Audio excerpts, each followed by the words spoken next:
अस्सलामुअलैकुम दोस्तों, मैं आपको वेलकम करता हूं अपने चैनल में। दोस्तों, मुझे उम्मीद है कि आप बहुत ही अच्छे से होंगे। दोस्तों, इस वीडियो में हम बात करने वाले हैं फयाज अहमद के बारे में, जिसको फयाज स्कॉर्पियो के नाम से जाना जाता है।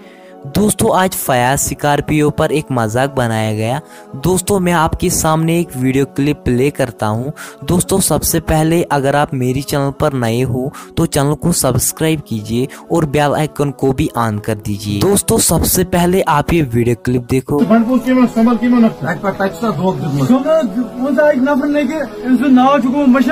सारे मोबाइल नाव कर मैसेज रजिस्ट्रेशन मुलाकात मुलाकात कर लूक जान पता पेमुत पन पान कर बेन मज दरित मीडिया दुआ वन कि मेस बस मत कर पान घर।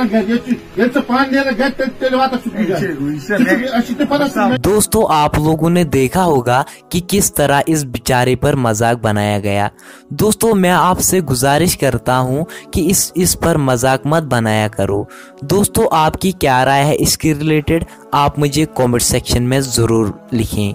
मिलते हैं किसी नए वीडियो में, तब तक के लिए अल्लाह हाफिज।